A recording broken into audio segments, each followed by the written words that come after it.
Eh, Hola, buenas noches. Mi nombre es Juan Camilo Ordóñez y les voy a hablar sobre el análisis ético que realizamos de la desigualdad de género en base a la teoría de Aristóteles.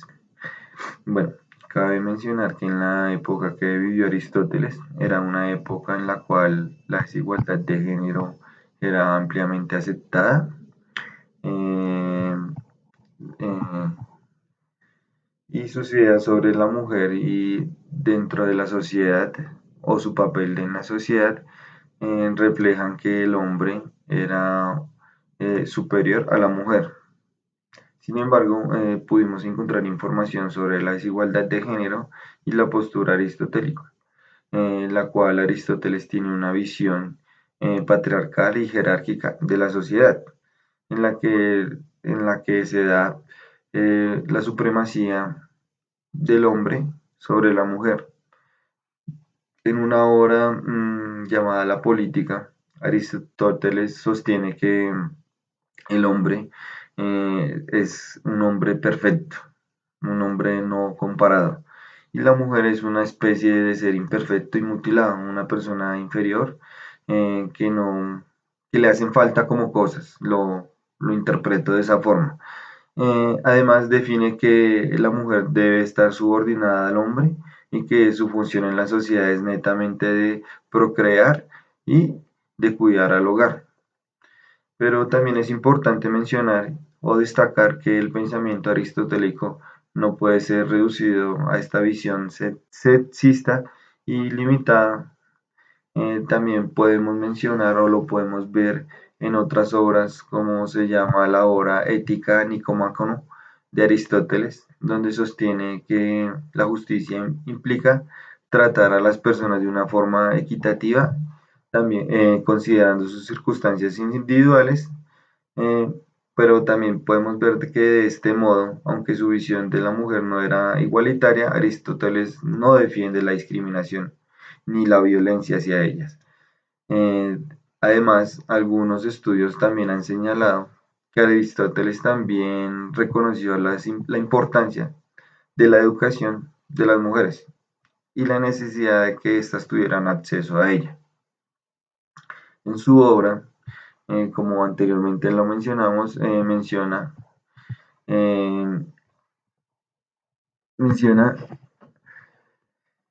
o afirma que si las mujeres que tienen la misma naturaleza que nosotros, hombres, también tienen la misma posibilidad y las mismas actividades y virtudes para poder ser similares a nosotros.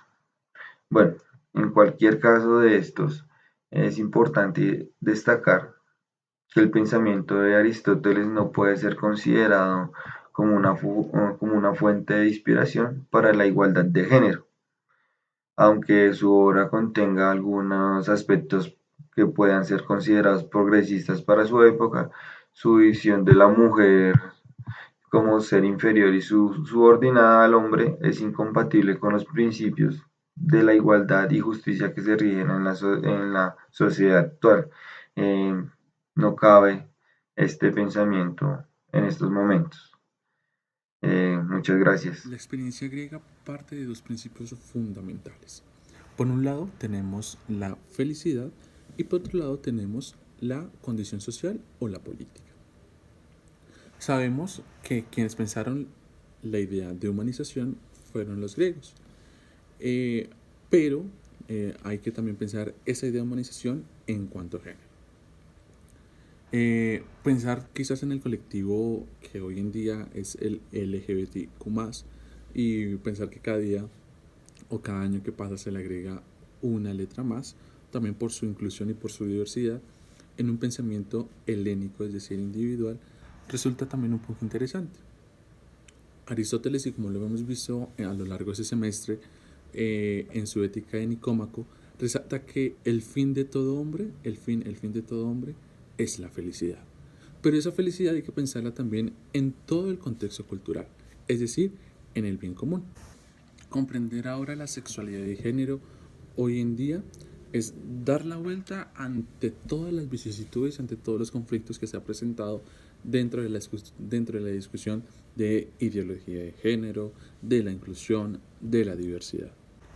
En últimas, según el pensamiento de Aristóteles y haciendo alusión a lo que puede pensar Aristóteles hoy en día sobre esta condición de sexualidad y de género, podemos decir que no puede hacerse una condena ante una institución en particular hacia la comunidad ya mencionada, sino por el contrario es pensar la idea del hombre y pensar también que el hombre va a orientar la cultura.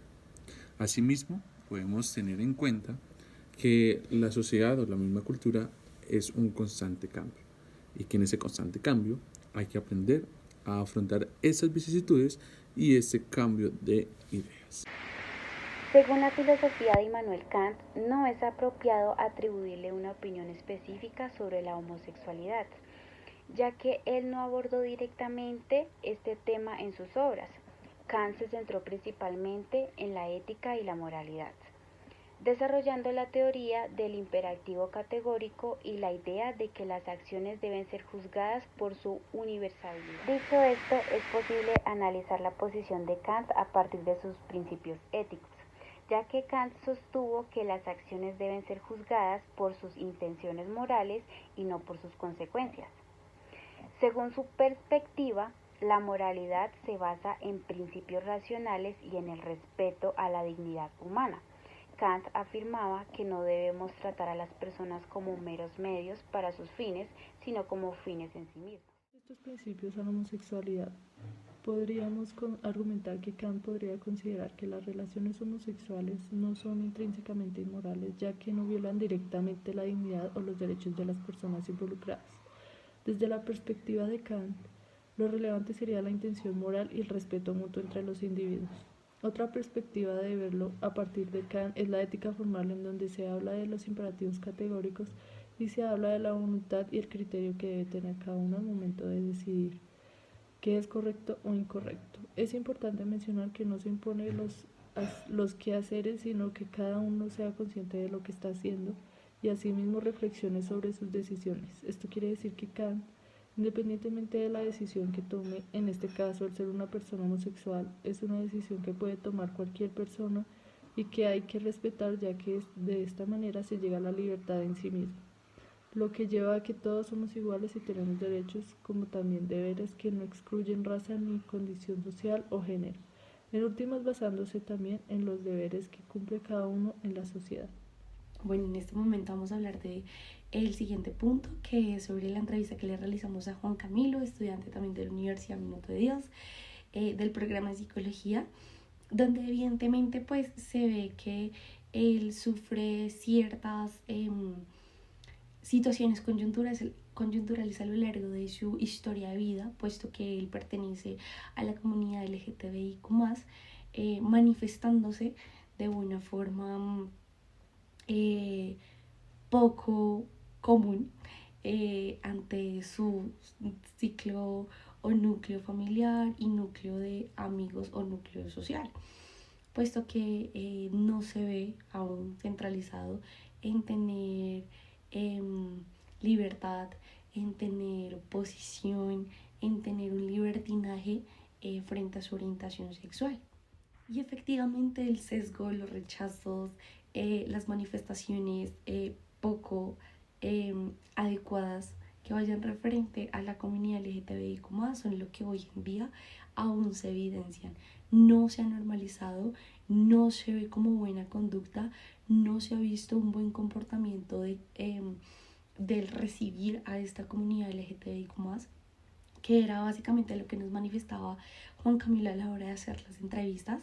Tuvo su rechazo por sus amigos, por su familia, sin embargo, deja al lado esas situaciones coyunturales y no sabe si actuar desde el sentir como ser humano o si más bien actuar en pro a la correspondencia que puede tener él por una sociedad. Desde el campo de la psicología, según la Corte Constitucional mediante la sentencia T1102 del 2005, señaló con relación al campo disciplinario, entre otras, que, de acuerdo con el Código Ético, Deontológico y Bioético, en la disciplina psicológica se fundamenta la relación profesional que se establece ante los objetivos alcanzados, quedando su ejecución centrada en el proceso dialógico del consentimiento informado, que implica que en todo caso el profesional tiene que contar previamente con la aprobación voluntaria a partir de la clara comprensión de lo propuesto por el profesional de psicología, dando por hecho la custodia de los derechos y la dignidad de todas las personas sin importar género u orientación. Como ingeniera agroecológica, tenemos una responsabilidad ética con la sociedad, dado que debemos ser humanos y no juzgar a ningún tipo de persona, ya sea por sus preferencias sexuales o de pronto por su gusto de vestir, por su gusto con la música, con las carreras. No debemos juzgar eso. Y no solamente por ser ingenieros agroecológicos, no lo debemos hacer como personas en este caso. La transparencia y la honestidad y la integridad son valores que nosotros debemos aportar. Y este es mi aporte de ingeniería agroecológica. Muchas gracias. Bueno, y para finalizar, y a grosso modo, ¿por qué sale esta propuesta de la discriminación en la comunidad LGTBIQ+, y cómo puede aportar, digamos, la ética bajo estos parámetros? Puesto que nosotros lo hacemos por las herramientas que se pueden fortalecer dentro de una carrera profesional, dentro del ser, dentro de la formación y dentro de los valores. Entonces, dentro de esto, en primera instancia, lo que favoreció y lo que primó para nuestro proyecto fue las herramientas del diálogo, del liderazgo, de la reconstrucción, pero dentro de la reconstrucción está la reconstrucción por la paz, la reconstrucción individual, colectiva, y dentro de lo colectivo está lo social, entra también los sentimientos y realmente lo que nosotros queremos y deseamos como seres humanos.